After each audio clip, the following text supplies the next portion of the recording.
Hey, welcome back. It's great to see all of you here, and it is good to have the opportunity to give you a bit of an update on what's been going on since Friday the 3rd of September.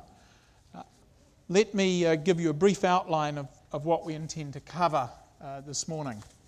The first and most important thing to remember is that it is going to be critical that we all keep safe. That safety is the most important thing to us, that we have got through this event so far with no fatalities, and apart from one academic staff member who fell down the stairs yesterday, no injuries. Okay, let's keep it that way.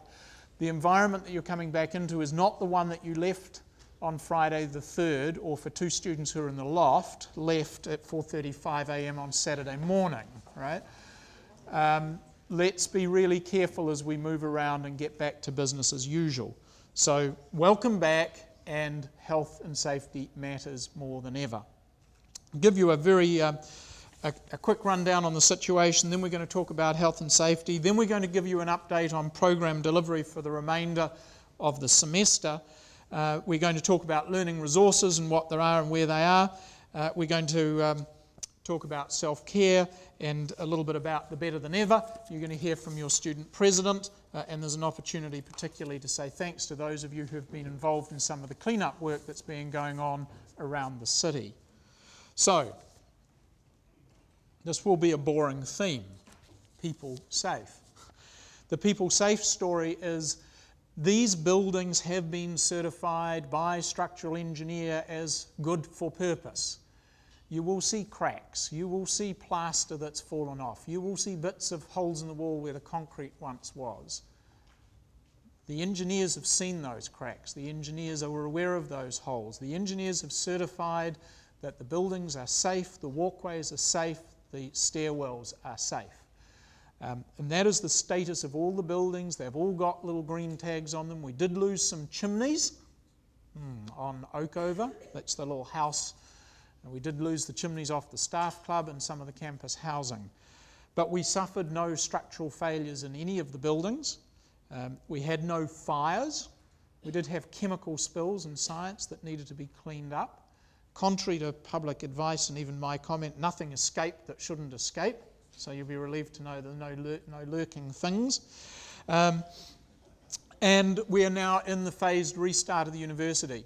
I think the thing to remember about restarting the university is that this is a town within a city.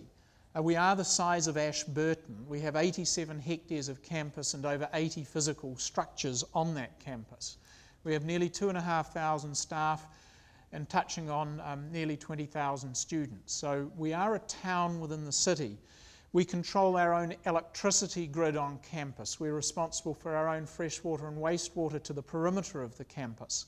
And all these things add a level of complexity to the restart process, as a consequence of which, although we had originally planned to restart teaching on Monday, when the little aftershock rumbled through last Wednesday, which is only a week ago, we basically had to recertify all the building structures because it was big enough to knock out another round of windows, create a few more cracks, dislodge a bit more concrete and plaster.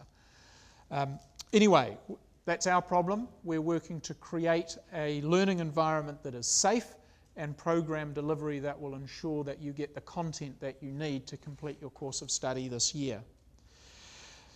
A few things, though, are going to make life a bit of a challenge for us. You'll hear more about that from some of the other presenters this morning.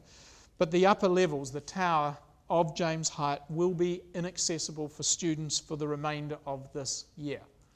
There are over 1 million items on the floor.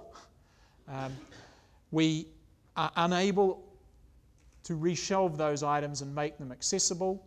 All the book stacks have to be recertified by the engineers that they themselves are safe, and in many cases they need to be replaced even if they still have books standing on them.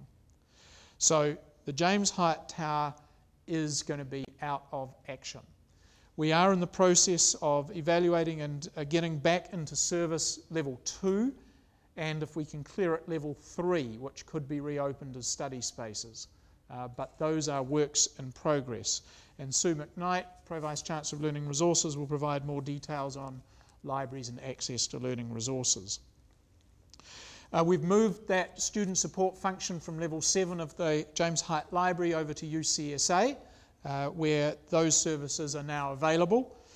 And we've created new study spaces with broadband and wireless access in the Erskine building and over in the College of Education.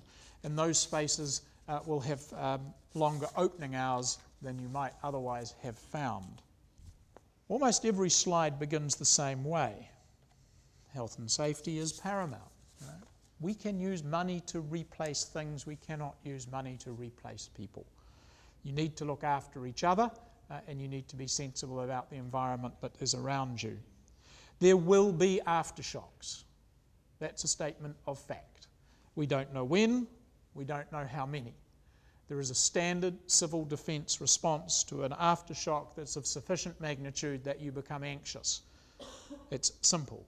Stop what you're doing, drop to the floor so you can't fall any further, and hold on to something so that you won't be thrown around.